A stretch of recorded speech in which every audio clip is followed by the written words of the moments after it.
থলির ভেতর হাত রেখে শাশুড়ি বিড়বিড় করে মালা জপছে। বউ গড়গড় করে হেঁটে গেল। আওয়াজটা বেয়ারা, রোজকার ৮ পৌড়ে নয়, যেন বাড়িতে ফেরিওয়ালা ডেকে শখ করে নতুন কেনা হয়েছে।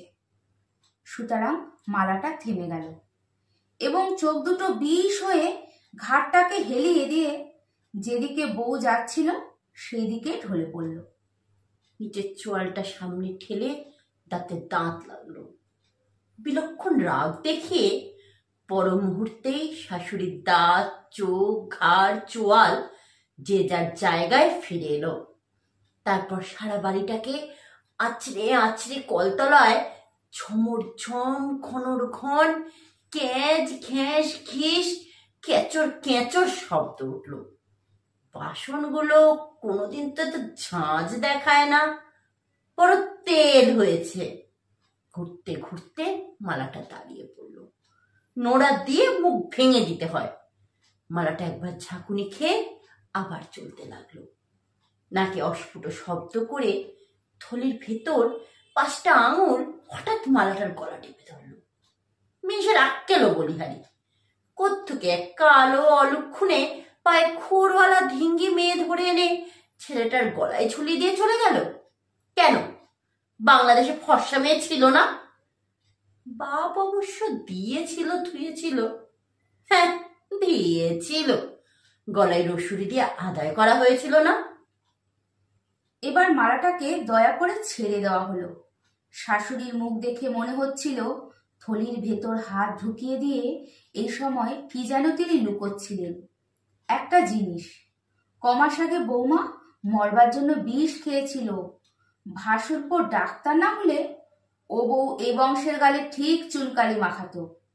কেন, অসুখ করে মরলে কি হয়? ঢঙি আর বলেছে কাকে? হাতে এক ক্রাশ ময়লা কাপড় নিয়ে কালো বউ গটগট গটগট করে সামনে দিয়ে চলে গেল। না, আর বাড়তে দেওয়া ঠিক নয়। বৌমা, বলুন। গলার স্বরটা ঠিক কাছা গলায় দেওয়ার মতো নয়, বড্ড মেয়েরা। হঠাৎ এই দেমাক এলো কোত্থেকে? বাপের বাড়ির কেউ তো ভাই ফোটার পর আর এদিক মারায়নি। বাড়িটা যেন ঝড়ের অপেক্ষায় থমথম করছে। ছোট ছেলে কলেজে, মেজটি সামনের বাড়ির রোয়াকে বসে রাস্তার মেয়ে দেখছে। ফর্সা ফর্সা মেয়ে, বৌদির মতো ভুসুন্ডি কালো নয়। বালতি ঠনঠনিয়ে বউ যেন মা কালীর মতো রণরঙ্গিনী বেশে কোমরে আঁচল জড়িয়ে চোখে চোখ রেখে শাশুড়ির সামনে এসে দাঁড়ালো। শাশুড়ির কেমন যেন হঠাৎ গা ছমছম করতে লাগলো। তাড়াতাড়ি থলের মধ্যে হাতটা লুকিয়ে ফেলে চোখ নামিয়ে বললেন, আচ্ছা থাক, এখন যাও। বউ মাথা উঁচু করে গটগট করে চলে গেল।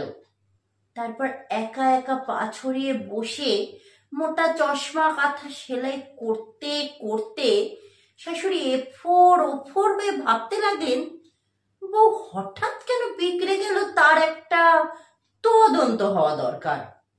তারপর দরজা দেবার পর রাত্রে বড় ছেলের ঘরে আড়ি পেতে এই কথা কানে এলো। বউ বলছে একটা সুখবর আছে। পরের কথাগুলো এত আস্তে যে শোনা গেল না। খানিক পরে চকাস চকাস শব্দ। মা হয়ে আর দাঁড়াতে লজ্জা করছিল, কিন্তু তদন্তটা শেষ হওয়া দরকার। বউয়ের গলা।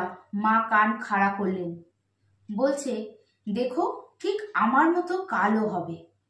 এরপর একটা ঠাস করে শব্দ হওয়া উচিত। ও মা!